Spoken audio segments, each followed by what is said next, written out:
저희가 지난 시간까지 배웠던 분모하고 정리해 보면은요, 마이크로웨이브를 처음 배웠죠. 얘가 이제 회전에 관계되는 것이고, 그 다음에 IR을 배웠어요. 진동에 관계되는 거. 그 다음에 얘네들이 못 찍는 거, 라만에서 찍는 거라는 거죠. 그 다음에 얘네들이랑 사뭇 다른 것 중에 이제 NMR이 있고, 얘는 레디오 프리퀀시 대역에서 찍는 거였어요. 오늘은 이제 어느 대역이냐면은 UV 비저블, 그 다음에 엑스레이 대역에 해당하는 분광학을 배웁니다. 얘것들은 빛을 쏴주게 되면은 주로 어떤 운동이 일어나냐면 전자들이 이동을 해요. 전자들이 왔다 갔다 하는 스펙트로스코피에 해당합니다. 자, 예를 들어서 원쓰리 부타다이엔, 원쓰리 부타다이엔.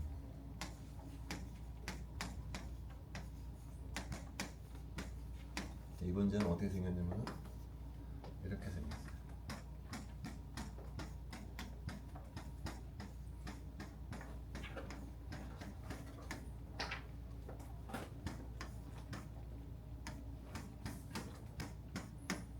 그래서 얘는 이제 카본은 어떤 원소 오비탈을 사용할 거냐면 전부 다가 sp2 원소 오비탈을 사용을 해서 여기 시그마 결합, 여기 시그마 결합, 시그마 결합을 설명하고 나면은 카본에 p 오비탈이 하나씩 남겠죠. 여기 p 오비탈, p 오비탈, p 오비탈, p 오비탈. 그래서 4개의 p 오비탈이 서로 상호작용을 보내서 4개의 M을 만들고. 그래서 전자를 나머지 전자를 채우면 어디까지 채워지냐면 여기 2개만 채워지게 돼요. 본딩만 채워지게 돼요. 그래서 채워진 오비탈 중에 가장 높은 에너지 중에는 뭐라고 부르냐면은 호모라고 부르고요. 비어있는 오비탈 중에 가장 낮은 에너지 주를 이제 루머라고. 이 상황에서 내가 이제 UV 비저블을 쏴주잖아요. UV 비저블을 쏴주게 되면은 예를 들어서 호모 있던 전자가 루머로 올라가면서 업접션이 일어나요. 이 대역이 바로 UV 비저블 대역에 해당해요. 근데 여기 요 대역의 파장이요, 뭐랑 상관이 있냐면은 요 분자의 길이하고 상관이 있어요. 요 분자의 길이가 늘어나잖아요. 그럼 얘가 파장이 길어져. 보통 분자가 작아지게 되면은 얘가 단파장으로 바뀌어지게 돼. 그걸 어떻게 설명했냐면은 이걸 파티클이나 원디멘셔널 박스로 설명해 줄 수가 있어. 여기 요 분자에 들어있는 전자를 마치 길이가 L인 상자 안에 들어있다라고 가정을 하면은 에너지가 어떻게 되냐면은 8m L제곱 부대 N제곱 H제곱이 되겠죠. 이 에너지 준위가 대략 이런 식으로 표현을 할 수가 있어요. 그래서 이 분모에 뭐가 들어가냐면 L제곱이 들어가거든요. 그래서 분자가 길어진다. 분자가 길어지게 되면은 에너지가 이제 떨어지게 되겠어요. 얘도 에너지가 떨어지고 얘도 에너지가 떨어지기 때문에 요 간격도 줄어들게 돼요. 간격이. 이 길어지게 되면 간격이 줄어들면서 파장은 장파장 쪽으로 간다. 그런 얘기를 할 수가 있다는 거죠. 자, 근데 지금 이 분자는 원쓰리 부타다이에는 딱 2가지 원성을 했어요. 카본하고 수소만으로 이루어진 분자예요. 그때는 이 오비탈들이 전부 무슨 타입이죠? 전부 파이 오비탈이에요. 전부 파이 오비탈들이에요. 그리고 여기는 표시가 안 됐지만 요런 결합이 다 무슨 결합이냐면은 이런 것들은 전부 시그마 결합이에요. 그래서 카본하고 수소로만, 하이드로전으로만 이루어진 유기화 분자는 분자 오비탈이 둘 중에 하나예요. 파이 오비탈 아니면 시그마 오비탈만 있어요. 자, 근데 유기화 분자 중에서는 어떤 경우는 헤테로 어텀이라고 해서 산소하고 나이트로젠이 들어가는 유기화 분자도 있어요. 유기화학에서 옥시전하고 나이트로젠을 뭐라고 부르냐면 헤테로 애텀이라고 보통 불러요. 헤테로 애텀이 들어가 있는 분자에는 시그마 오비탈, 파이 오비탈 이외에 넘번딩 오비탈이 존재하게 돼 있어요. 그래서 한번 예를 들어 볼게요. 산소가 들어있는 대표적인 분자 중에 어떤 분자가 있냐면 포르말데하이드라는 분자가 있어요. 이런 분자.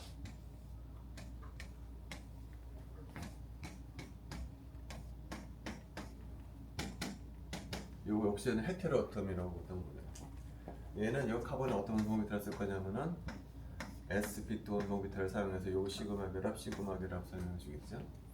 자, 그다음에 옥시전에는 2s 오비탈이 있고 2p 오비탈이 이렇게 세 개가 있겠죠. 그래서 여기 있는 비공유 전자쌍이 여기 2s 오비탈에 들어가고 여기 있는 비공유 전자쌍이 2p에 들어가는데 어떤 이게 2p 오비탈 중에 어느 방향의 2p 오비탈로 들어가게 되냐면 얘는 이쪽 방향의 2p 오비탈로 들어간다. 자, 왜 그러느냐? 요 p 오비탈 중에 이쪽 방향의 p 오비탈은 요 sp2 오비탈하고 무슨 결합을 하냐면은 시그마 결합을 하게 돼요. 이쪽 방향의 p 오비탈은. 그다음에 7,8의 수직한 방향의 p 오비탈은 이 혼성에 참여하지 않은 p 오비탈이 있죠. 7,8은 사용하지 않은 수직한 두 개의 p 오비탈은 뭘 하게 만드냐면은 파이 오비탈을 만들게 돼요. 그래서 이걸 갖다가 파이스타가 만들어요. 그 다음에 여기 시그마도 시그마 스타 이렇게 만들어요. 그 다음에 여기는 론 페어가 바로 여기에 들어갑니다. 그래서 옥시전처럼 헤테로아톰에 들어가 있는 경우에는 어떤 오비탈이 반드시 중간에 끼어들게 되면 넘번딩 오비탈이 들어가게 되어 있어요. 그래서 전자를 차곡차곡 집어넣어주면 어디까지 집어넣어주게 되냐면은 넘번딩 오비탈까지 채워주고. 그래서 여기서는 얘가 호모예요. 그 다음에 얘가 루머에 해당한다. 그렇죠? 여기서도 마찬가지예요. 그렇게 컨피규레이션이 결정이 되면은 우리가 뭘 그릴 수가 있냐면은 요 컨피규레이션에 해당하는 포텐셜 에너지 커브를 여기 이렇게 그릴 수가 있어요. 요 컨피규레이션에 해당하는 포텐셜 에너지 커브를 이렇게 그릴 수가 있어요. 여기다가 내가 빛을 쏴주게 되면은 이제 넘번딩 오비탈에 있던 전자가 예를 들어서 파이스타로 올라가게 되겠죠. 그러면은 컨피규레이션이 달라졌기 때문에 이 컨피규레이션에 해당하는 포텐셜 에너지 커브를 이제 그릴 수가 있어요. 얘를 갖다가 내가 n 파이스타라고 부를 수도 있겠죠. n 파이스타가. 경우에 따라서 넘버딩 오비탈로 파이가 올라가지 않고 파이 오비탈에 있던 전자가 파이스타로 올라갈 수도 있어요. 그럼 컨피규레이션이 달라지기 때문에 또 다른 포텐셜 에너지 커브를 그릴 수가 있겠죠. 사실 무한히 많은 커브를 그릴 수가 있어요. 굉장히 많은 커브를. 자, 그 다음에 한참 위쪽에는 어떤 상태가 있냐면은 베이큐엄 스테이트라는 게 있어요. 베이큐엄 스테이트의 전자가 올라가면은 그 전자는 핵으로부터 완전히 떨어져 있는 상태를 베이큐엄 스테이트라고 부르는데, 다시 말하면은 이온화된 상태를 얘기해 줍니다. 그러니까 예를 들어서 여기 있던 전자가 넘버딩 오비탈이 될 때 파이스타로 올라가는 것이 아니고 아예 여기로 올라갈 수가 있어. 여기로 올라갔다라는 얘기는 이 전자가 아직 이온화된 상태거든요.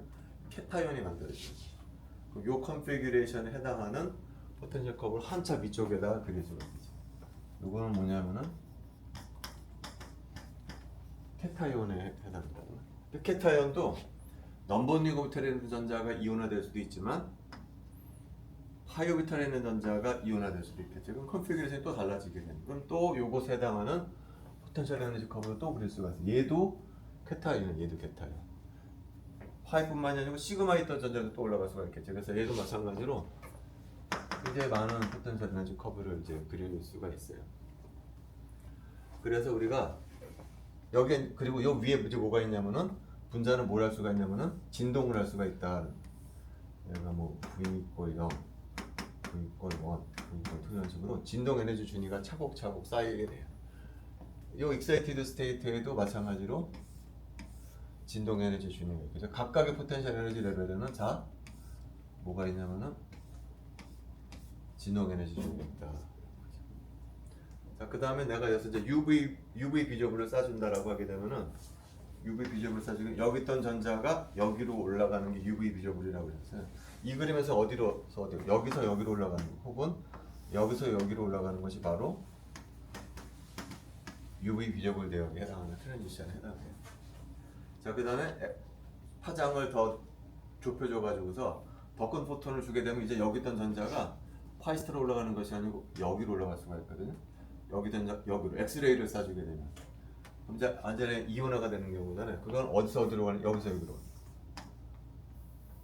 요거는 어느 대역에 해당하냐면은 엑스레이 대역이 해당하더라라는 거죠. 자, 그래서 UV 비저블은 이제 다음 시간에 공부할 것이고 오늘의 주된 토픽은 여기에요.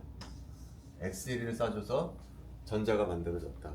그 전자 키네틱 에너지를 측정하는 분하고 우리가 예전에 배웠죠. 포토일렉트론 스펙트로스코피라고. 여기서 엑스레이를 쏴줘서 여기로 가게 되면 케타온이 되잖아요. 그러면은 전자가 튀어나오는 거거든요. 그 전자 키네틱 에너지를 측정하는 분광법을 뭐라고 부르냐면은 포토일렉트론 스펙트로스코피다라고 해요. 그래서 오늘의 주제는 얘예요. 다음 시간의 주제는 UV 비저블이에요. 그래서 얘는 일단 지워버리자. 얘를 보자. 포토일렉트론. 그리고 오늘 주로 분석할 분자의 포토일렉트론 스펙트로스코피는 어떤 분자냐? 이 분자. 이 분자의 포토일렉트론 스펙트럼을 분석을 해보자. 근데 우리가 전에 뭘 배웠었죠? 중간고사 전에 N2의 포토일렉트론 스펙트럼을 배웠어요, 사실은. 근데 얘하고는 큰 차이점이 있어. 얘는 진동 모드가 몇 개냐면요, 딱 하나예요. 진동 상태를 나타내는 양자수가 딱 하나만 돼. 반면에 얘는 몇 개 진동 모드가 있을까요? 진동 모드의 숫자는 비선형 분자인 경우에는 3n-6이라고 그랬잖아요. 4개 원자가 있기 때문에 얘는 몇 개 진동 모드가 있냐면은 6가지의 진동 모드가 있다라고 해요. 여기서는 분자 진동 상태를 나타내주기 위해서는 몇 개의 양자수만 있으면, 한 개의 양자수만 있으면 되는데 여기는 몇 개의 양자수가 필요하냐면 6개의 양자수가 필요한 거예요.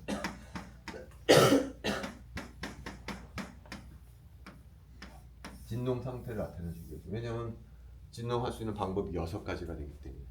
그래서 매우 복잡하다는 거죠. 그래서 우리가 이 포름알데하이드의 포토일렉트론 스펙트럼을 분석하기 전에 한번 복습을 한번 해보려고 해요. N2의 포토일렉트론 스펙트럼을 어떻게 해석을 했는지 한번 복습을 한번 해보려고 합니다. 자, 포토일렉트론 스펙트럼을 분석을 하기 위해서는 뭐가 필요하냐면 포텐셜 에너지 곡선을 일단 그릴 줄 알아야 돼요. 그래서 먼저 N2의 데모 다이어그램을 그려보면 S 오비탈이 본딩을 만들고 안타이 본딩을 만들겠죠. 그 다음에 P 오비탈이 있는데 이 N2는 sp 빅싱이 일어나서 무슨 오비탈이 먼저 나오냐면은 파이 오비탈이 먼저 나오고 그 다음에 시그마 오비탈이 나오게 되겠죠. 그래서 전자는 바로 여기까지 채워지게 돼요.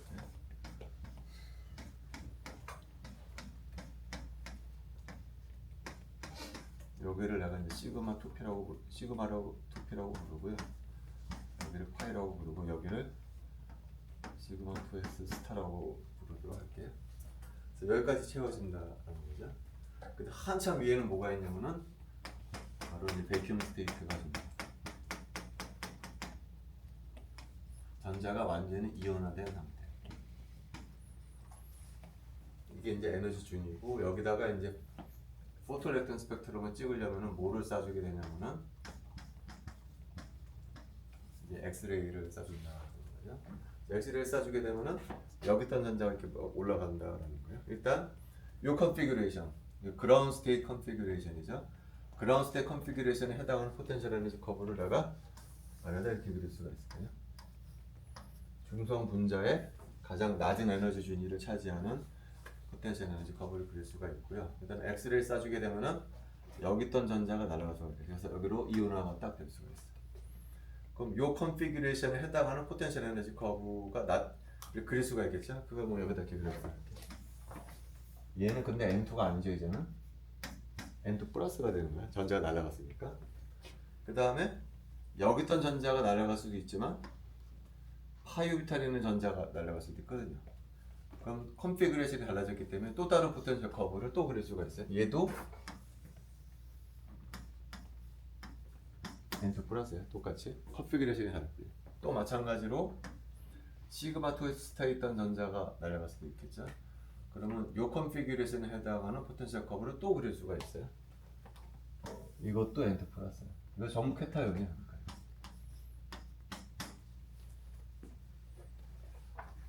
그래서 포토일렉트론 스펙트럼이라고 하는 것은 여기서 여기로 가는 것을 보는 거다. 그렇죠? 자, 그리고 이 포텐셜 에너지 커브 위에 뭐가 있냐면은 진동 에너지 준위가 이렇게 쭉 있다. 여기도 진동 에너지 준위가 있고 여기도 진동 에너지 준위 있고 여기도 진동 에너지 준위가 있다라는 거죠. 자, 그래서 분자의 시작은 어디에 있었냐면 여기 이 포텐셜 커브에 있을 거예요. 근데 원칙적으로 여기 V 이퀄 0에 있을 수도 있고 V 이퀄 1에 있을 수도 있고 V 이퀄 2에 있을 수도 있거든요. 그런데 대부분의 분자는 V 이퀄 0에 있어요. 여기에 있고 V 이퀄 1에 있거나 V 이퀄 2에 있을 확률이 거의 제로에 가까워요. 왜 그러냐면은 각각의 에너지 레벨을 채울 확률을 우리가 뭐 가지고 계산하냐면은 계속 얘기했던 볼츠만 식을 가지고 우리가 계산한다 그랬었죠. 이 식으로 우리가 각각의 에너지 레벨을 채울 확률을 계산하는데, 그래서 E가 바로 진동 에너지거든. 진동 에너지 E가. 근데 보통의 경우에 이 진동 에너지가 KBT보다 훨씬 커요. 이 진동 에너지, 이거는 온도 T에서 열 에너지에 해당하거든요. 진동 에너지가 온도 T에서 열 에너지보다 훨씬 커. 그래서 이거 마이너스가 붙어 있거든요. 그래서 확률이 거의 0에 가깝다는 거예요. 여기 V 이퀄 1이거나 V 이퀄 2에 채워질 확률이 이 식에 대입을 해보면은 거의 0에 가까워요. 그래서 우리는 이 상태에 있는 것은 우리 거의 무시해도 된다는 거죠.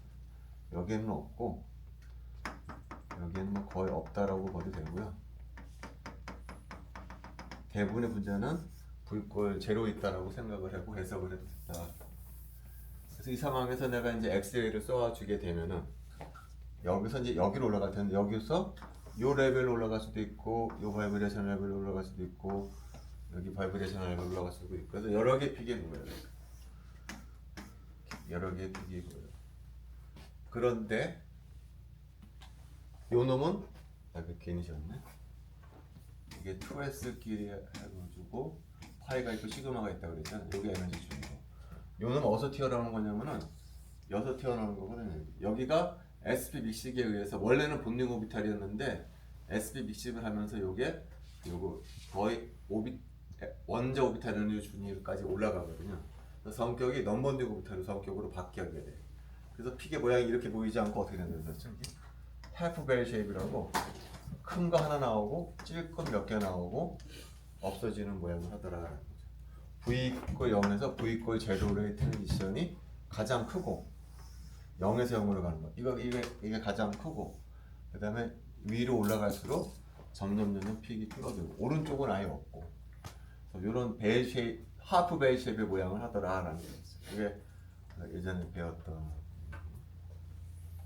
자, 그 다음에 여기 또 놈이 이거는 뭐서 떨어지는 거죠? 시그마 2P에서 떨어지는 거죠. 자, 그 다음에 여기서 여기로 올라갈 수도 있어요. 여기는 어떤 오비탈이냐면은 완전 본딩 오비탈, 완전 본딩. 그래서 픽이 벨 쉐입을 한다. 이렇게 그냥 양쪽이 다 보이는 벨 쉐입을 한다. 이 오비탈은 우리가 뭐라고 부르냐면 시그마 파이 오비탈이라고.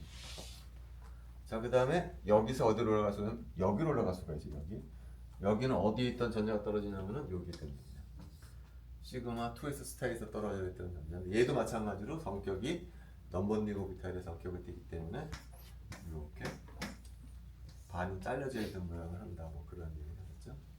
일단 여러분이 기억해야 될 것이 넘번딩 오비탈의 성격을 띈 것은 해프 벨 쉐입을 하고, 본딩 오비탈에서 떨어져 나온 오비탈의 밴드 쉐입은 벨 쉐입을 한다. 그걸 첫 번째 기억을 해야 되고요. 근데 두 번째가 더 중요한데, 자, N2 분자인 경우에서는 여기 요 첫 번째 픽하고 두 번째 픽 사이의 간격이 뭐에 관한 정보를 주냐면은 요 간격을 준다는 거죠. 캣타이온의 진동 에너지 레벨 사이의 간격이 여기에 반영이 되어 있는 거예요. 근데 두 번째 픽하고 세 번째도 마찬가지죠.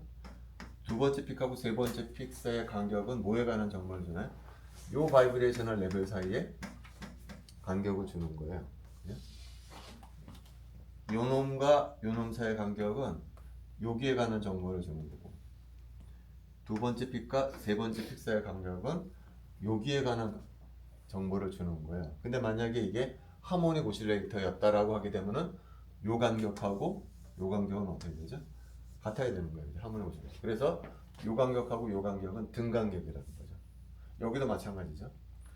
N2 같이 이온자 분자에서는 이 간격들이 다 등간, 여기 간격하고 여기 간격은 다를 수 있어.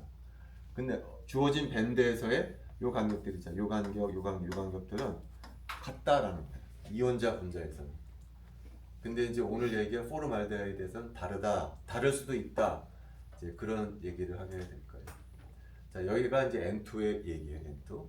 지금 이제 우리 기억해 줘야 될게요. 넘번딩 오비탈에서 떨어질 때는 have bell shape, 본딩에서 떨어질 때는 bell shape. 그다음에 이온자 분자에서는 어디 밴드에 있냐 상관이 없이 이 간격이 모두 다 같다.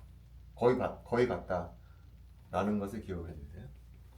자, 그 다음에 이제 우리의 분자로 이제 넘어가도록 할게요. 우리의 분자. 오늘 우리가 공부할 분자는 이 분자라고 그랬었죠. 포르말데하이드.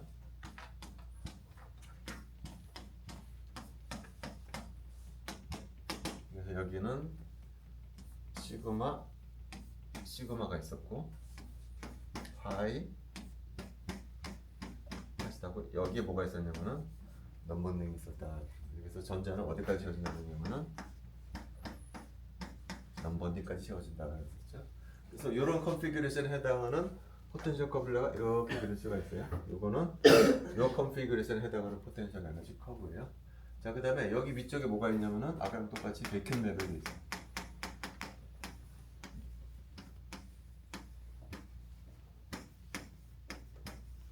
그래서 내가 엑스레이를 쏴준다. 그러면은 이 전자가 여기로 어떤 오비탈에 올라가는 것이 아니고 여기로 가는 거예요. 여기. 엑스레이처럼 포톤 에너지가 크면은 다른 오비탈로 가는 것이 아니라 아예 떨어져 나가 버리는 거예요. 그럼 이런 컨피규레이션에 해당하는 포텐셜 에너지 커브를 여기 이렇게 그릴 수가 있겠죠. 여기 어디서 전자가 떨어져 나간 거냐면 넘번딩에서 떨어져 나간 거예요. 자, 그 다음에 파이 오비탈에 있던 전자가 올라갈 수도 있죠. 파이 오비탈. 파이 전자가 떨어져 나갈 수도 있죠. 그래서 해당하는 포텐셜 에너지 커브 여기에 그릴 수가 있을 거예요. 또 마지막으로 시그마 오비탈에 있던 전자가 떨어져 나갈 수도 있겠죠. 그놈의 포텐셜 에너지 커브도 여기다 그릴 수. 이것들은 전부 뭐죠? 이것들은 캐타이온의 포텐셜 에너지 커브예요. 그리고 아까랑 마찬가지로 여기에는 뭐가 있을까요? 진동 에너지 준위가 쭉 있을 거라는 거죠. 여기도 진동 에너지 준위가 있는데 맨 아래쪽에 분자가 채워졌을 거다. 그런 얘기를 할 거예요. 자, 그러면은 포토일렉트론 스펙트럼을 찍어보면은 여기서 여기로 가는 놈들 밴드가 보이겠죠? 지울게죠. 여기서 여기로 가는 밴드가 보이겠죠? 그러면 픽들이 뭐 이게 보일 것이고, 그 다음에 여기서 여기로 가는 거 보이겠죠? 또 픽들이 뭐 이렇게 보이겠죠? 그 다음에 여기서 여기로 가는 것도 보이겠죠? 그래서 세 개의 밴드가 보일 거라는 세 개의 밴드. 요거는 넘번딩 오비탈에서 떨어진 거. 여기서 어디서 떨어진 걸까요? 파이에서 떨어진 거. 여기는 시그마에서 떨어진 거. 밴드가 세 개가 보일 거예요. 자, 그런데 모양이 이렇게 되지는 않겠죠? 모양이 이렇게 되지는 않겠죠? 특히 얘가 어떤 모양을 보일까? 얘는 넘번딩 오비탈에서 떨어졌기 때문에 이 모양으로 보이지 않을 거라는 거예요. 어떤 모양으로 보일까? 이렇게 되지 않고 큰 거 하나 나오고 몇 개 나오고 떨어지는 이런 모양의 밴드가 보일 거예요. 여기는 이 모양 그대로 되겠죠. 이 모양은 시그마 오비탈하고 파이 오비탈은 본딩 오비탈이기 때문에 벨 쉐입의 모양을 보일 거예요. 벨 쉐입의 모양. 그러나 얘는 넘번딩 오비탈이기 때문에 이런 모양의 오비탈이 보일 것이다. 자, 그 다음에부터가 이제 어려워요. 그 다음에 여기 부분을 특별히 조심해서 보려고요. 여기. 자, 아까 뭐라 그랬냐면은 N2에서는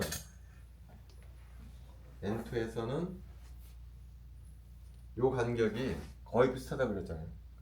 근데 포르말데하이드는 그게 비슷하지 않거든요. 그래서 자꾸 강조하는 거예요. N2에서 요 간격이 비슷해. 왜 그러냐면 요 간격하고 요 간격이 거의 비슷하기 때문에. 자, 근데 포르말데하이드가 가면은 얘기가 복잡해져요. 자, 왜 복잡해지냐면은, 자, 여기 레벨은 에너지가 맨 낮은 쪽인데 얘를 내가 V 꼴 제로 이렇게 쓸 수가 없다는 거예요. 왜 그러죠? 아까도 얘기했지만 얘는 몇 개 진동 모드가 있다고요? 6개 진동 모드가 있거든요. 따라서 맨 아래쪽에 있는 상태는 V꼴 0이 아니고 6개 진동 모드를 써줘야 돼요. 여기가 V1, 여기가 V2, V3, V4, V5, V6 6개의 진동보다 전부 0이다. 6개의 진동 양자수를 써줘야 된다는 거죠. 그라운드 스테이트는. 여기도 마찬가지겠죠. 여기도 0, 0, 0, 0 이렇게 있을 거라는 6개의 진동 모드가 있다라는 거예요. 자, 6개 진동 모드 중에 우리 책에는 지금 3개가 나와 있거든요. 여러분들 책에 보면은 6개 진동 모드 중에 첫 번째 진동 모드는 어떤 진동 모드라고 되어 있냐면은 CH2 밴드 모드라고 나와 있어요. 진동 주파수가 대충 얼마냐면은 1500 웨이브 넘어요. 여기 앞에 자리에 들어가면 두 번째 진동 모드는 무슨 진동 모드라고 그러냐면 CO 스트레칭 모드라고 그래요. 그리고 진동 주파수가 얼마냐면은 대략 1700 웨이브 넘어요. 대략. 뭐 V3는 뭐 또 다른 거 이렇게 여기 CH 스트레칭으로 나와 있어요. 뭐 그래서 대충 2800 웨이브 넘어 이렇게 되더라는 얘기죠. 이렇게 다 어사인이 되어 있다는 얘기죠, 그죠? 자, 그래서 이제 해석을 한번 해볼게요. 첫 번째 나오는 픽, 요 픽. 자, 이거 넘버링 오비탈이라고 그랬거든요. 그러니까 가장 큰 픽은 어디서 어디로 가는 걸까요? 여기서 맨 밑바닥에서 맨 밑바닥으로 가는 트랜지션이 가장 큰 픽이에요. 000, 000에서 000, 000으로 가는 이게 가장 큰 픽이에요. 요 픽이다라는 거죠. 자, 그다음 두 번째 픽. 두 번째 픽은 여기서 여기로 가는 트랜지션인데 어떤 레벨, 어떤 바이브레이션 레벨로 가는 트랜지션인데 질문은 요거의 양자수가 어떻게 되겠냐가 질문이라는 거죠. 요것의 양자수가. 요것의 양자수는 1, 0, 0, 0, 0, 0 이렇게 된다는 거예요.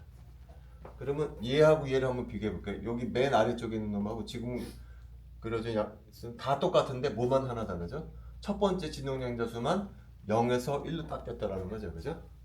근데 첫 번째 진동 모드는 진동 주파수가 얼마라고요? 1500 웨이브 넘버예요. 그러니까 이 간격이 얼마가 될까요? 이 간격이?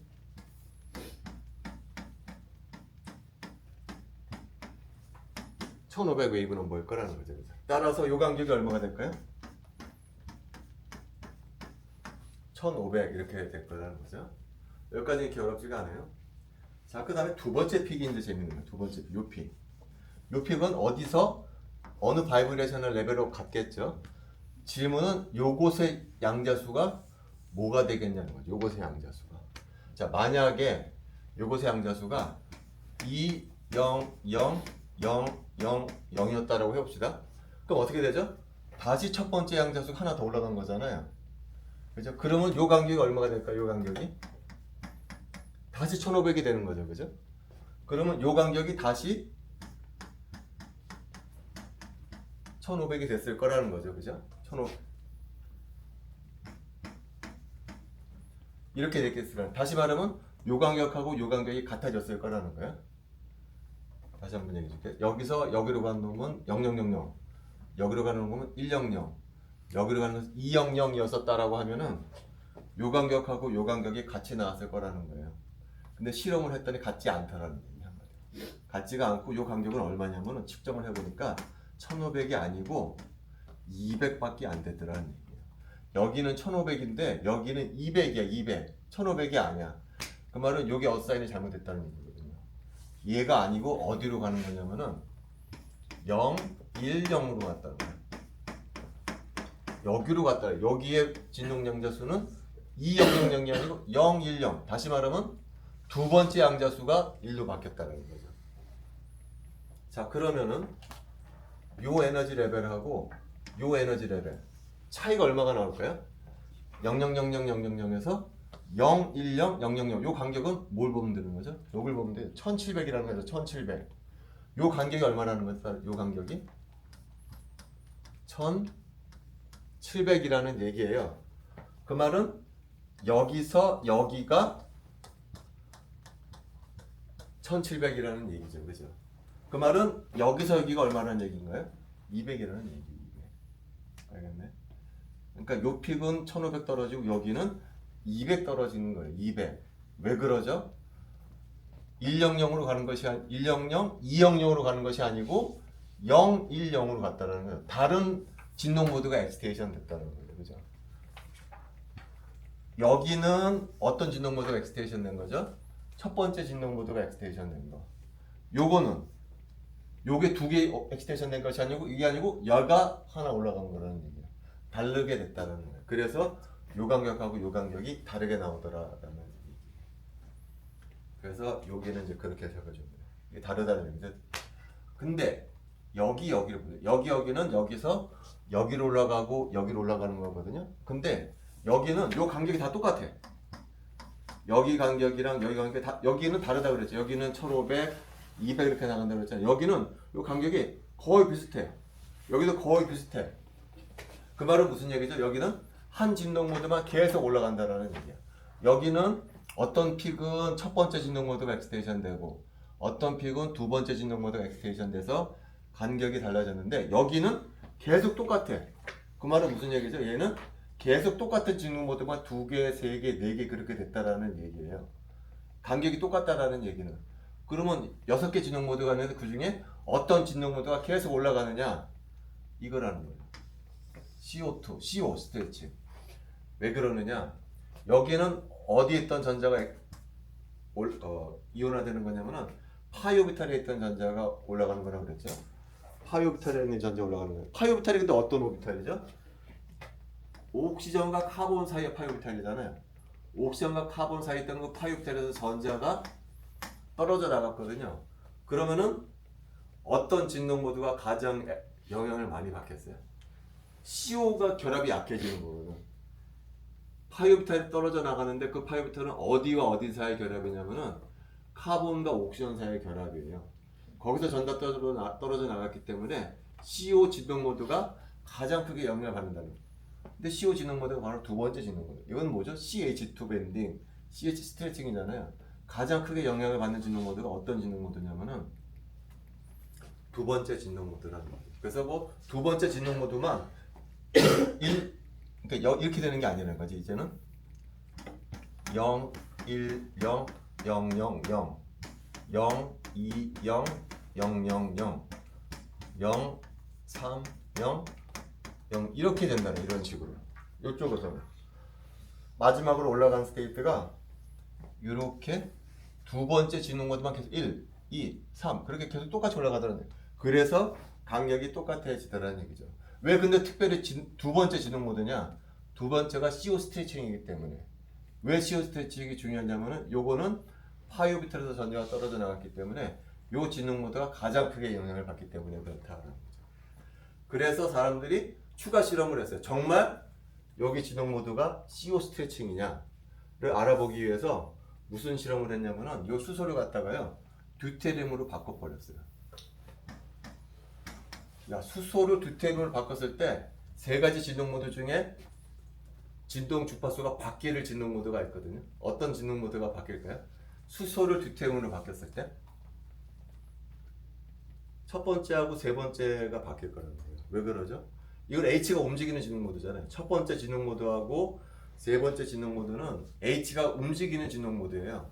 따라서 수소를 듀테리움으로 바꾸면 당장 여기서 변화가 생길 거라는 거예요. 하지만 어떨까요? CO 스트레칭은 어떨까요? 그건 안 변할 거라는 얘기예요. 왜냐면 C하고 O만 움직이기 때문에.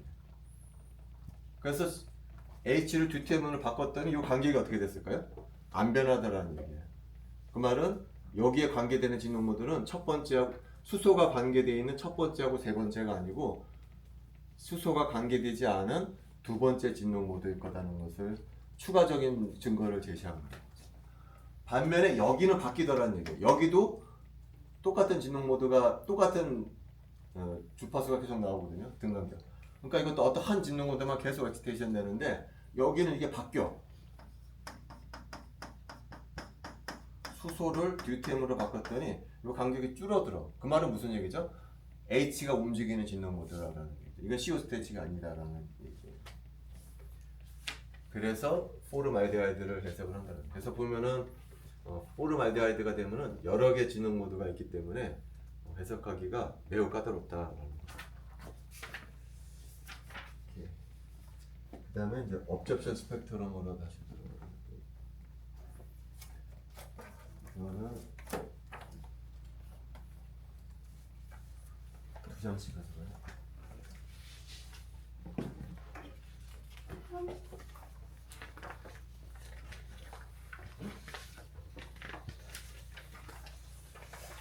업체선 스펙트럼의 모양이요. 이게 이제 그라운드 스테이트거든요. 이게 그라운드 스테이트인데 익사이티드 스테이트의 위치에 따라서 업접선 스펙트럼의 모양이 달라요. 우리가 방금 얘기했지만 이게 중앙이라고 그러면 익사이티드 스테이트가 오른쪽으로 시프트 되면 어떻게 되나요? 오른쪽으로 이렇게 시프트 되면 그러면 중앙에서 시작해서 직선으로 올라가서 왼쪽으로 올라가는 트랜지션이 가장 강하게 픽 나오고 그거 아래쪽이나 위쪽으로 올라가게 되는 픽의 인텐시티가 줄어들어서 종 모양의 포텐셜 모양을 한다 뭐 그런 얘기 있었죠. 이게 오른쪽으로 시프트 되고 근데 왼쪽으로 시프트 돼도 마찬가지죠. 왼쪽으로 시프트 돼도 똑같은 얘기 할 거예요. 이번에는 어디에서 만나는 거예요? 오른쪽 벽이랑 만나는 놈이 가장 크고 그거보다 아래쪽으로 트랜지션 하거나 위쪽으로 트랜지션 하게 되면 인텐시티가 줄어들기는 똑같은 모양을 해요. 그러니까 이 포텐셜이 오른쪽으로 갔냐 왼쪽으로 갔냐 상관없이 똑같은 모양을 보일 거예요. 근데 움직이지 않으면 어떻게 될까요? 그라운드 스테이트의 모양하고 익사이티드 스테이트가 그대로 쭉 올라가 버려요. 그러면 모양이 어떻게 되냐면 이때는 0에서 0으로 가는 트랜지션이 하나 크게 나오고 그 다음에 그 위쪽으로 올라가게 되면은 쭉쭉 줄어들어서 반 잘린 모양 보인다 뭐 그런 얘기 했었다는 거죠. 자, 그 다음에 우리가 화학하는 사람들은 이걸 갖다가 스프링으로 생각한다 그랬잖아요. 근데 완벽한 스프링이다라고 하게 되면은 포텐셜 에너지가 완벽한 하모닉 포텐셜일 거예요. 근데 우리가 계속 얘기하지만 이 하모닉 포텐셜은 분자가 깨어지는 현상을 설명을 못하기 때문에 실제 포텐셜은 어떻게 된다 그랬냐면은 이렇게 한쪽이 열려 있는 거다라고 했었죠. 자, 근데 이렇게 하모닉 포텐셜일 때는 에너지 준위가 어떠냐면은 등간격이에요. 무한히 등간격이야. 계속 똑같은 에너지 준위가 쭉쭉 올라가 있는 반면에 아나모닉 포텐셜에서는 한쪽이 열리는 아나모닉 포텐셜, 요 에너지 간격이요 점점 줄어들어요. 그래서 요 디소시에이션 리밋 근처로 가잖아요. 요 간격이 거의 붙어 있어. 그러면 여기를 지나면 어떻게 될까요? 디소시에이션 리밋을 지나게 되면 여기는 에너지 상태가 없을까요? 여기는 연속이에요.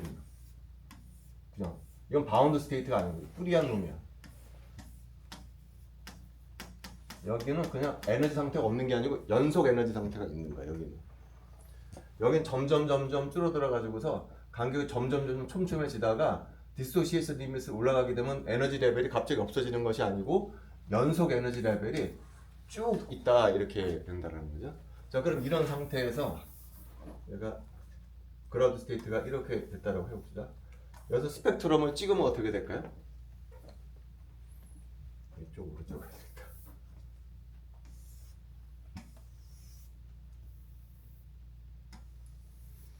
자, 여기서 중앙에서 수직으로 올랐을 때 여기 트랜지션이 가장 큰 픽을 주고요. 그죠? 그다음 아래쪽으로 내려갈수록 위쪽으로 올라가면 픽의 인텐시티가 줄어든다 뭐 그런 얘기를 했었잖아요. 근데 이 간격이 어떻게 될까요? 간격이 여기서 여기로 가고 여기로 가면서 어떻게 되죠? 점점 줄어들어. 그러다가 여기로 가게 되면 어떻게 될까요? 여기로 가게 되면 그 다음에는 연속이 된다라는 거죠. 그러니까 요거 아래쪽에서는 불연속적인 스펙트럼이 나와.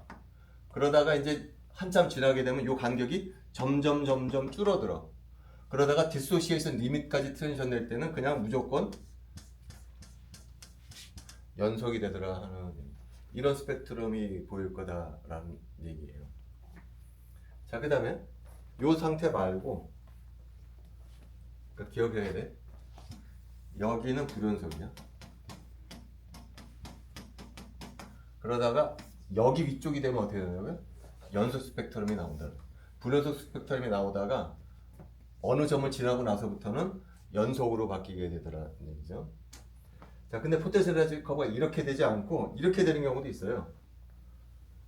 그러니까 그라운드 스테이트인데 아예 이렇게 돼버려요. 처음부터 이런 스테이트가 있을 수가 있어요. 이거는 분자가 형성될 수 없는 스테이트예요. 자, 이 경우는 에너지 레벨이 어떻게 될까? 이건 무조건 다 연속이에요. 모든 영역에서 다 에너지 준위가 연속이다라는 거죠. 그럼 여기서 올라가게 되면 다 연속이기 때문에 스펙트럼이 그냥 연속 스펙트럼이 나오죠.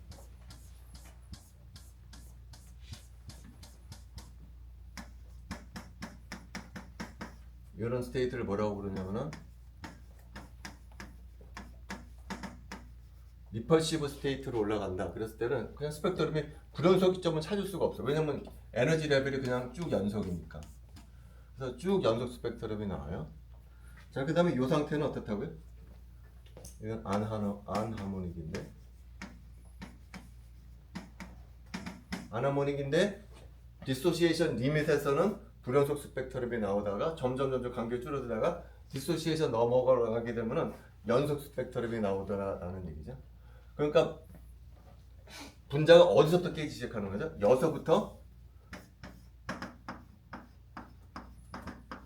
디소시에이션 된다는 감을 느낄 수가 있다는 거예요. 연속이 되기 시작하는 전부터 이제부터 여기 이상부터는 분자가 깨어지는구나. 그래서 연속 스펙트럼이 나오는구나 추측을 할 수가 있다는 거예요. 자, 이건 아나모닉 포텐셜의 얘기고 얘는 리펄시브 포텐셜의 얘기예요. 각각의 얘기예요. 마지막으로 요 두 개가 겹쳐질 때가 있어요. 다시 말하면은 스펙트럼이 두 개가 이렇게 겹쳐질 수가 있어요. 마지막 케이스. 이렇게 리펄시브 아나모닉 포텐셜이 있고 이렇게 리펄시브 스테이트가 겹쳐져 있는 경우가 있어요. 겹쳐져 있는 경우. 이 포인트를 뭐라고 불러요? 커브 크로싱이 생기는 케이스라고 불러요. 여기에 이제 그라운드 스테이트가 있다는 거죠. 그럼 이런 경우에는 스펙트럼이 어떻게 보이겠냐가 질문이에요. 여기 바이브레이셔널 레벨이 있겠죠, 이렇게. 그리고 여기가 디소시에이션 리밋이에요. 자, 여기가 이제 기준점이에요. 자, 여기서 이제 올리는데 여기까지 올리는데 크로싱 되기 전까지는 어떤 스펙트럼을 볼까요? 크로싱 되기 전까지는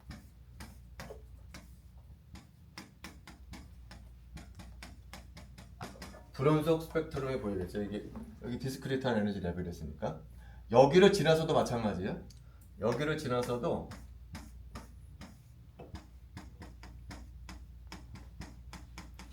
불연속 스펙트럼이 보여요. 이 커브 크로싱을 기준으로 해서 요거보다 아래쪽 트랜지션 할 때도 불연속, 요거보다 위쪽으로 가도 역시 불연속 스펙트럼이 나올 거예요. 그러나 이제 위쪽으로 올라가면 어떻게 되죠? 위쪽으로 올라가게 되면 이제는 연속 스펙트럼이 나오겠죠, 그죠? 여기로 트랜지션 할 때 불연속, 여기로 트랜지션 할 때 불연속, 그러다 점점 간격이 줄어들다가 여기로 올라가게 되면은 연속 이렇게 될 거라는 거죠.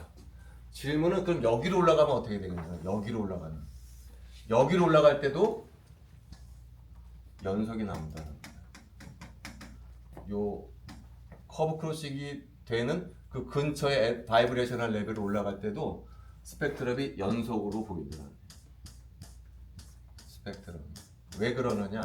여기 있던 놈이 여기로 올라간다고 하더라도 커브 크로싱을 통해서 어디로 넘어가냐면 바로 옆에 있는 리펄시브 스테이트로 넘어가겠는데, 근데 리펄시브 스테이트는 아까 뭐라고 그랬어요? 에너지 레벨이 연속이라고 그랬잖아. 리펄시브 스테이트를 무조건 전 영역에서 에너지가 연속이라고 그랬잖아. 근데 만나는 점이 있다라는 거야. 여기서 여기로 올려주더라도 이게 커브 크로싱을 통해서 옆으로 넘어갈 수가 있어요. 근데 그 옆 에너지 레벨은 연속이라는 거죠.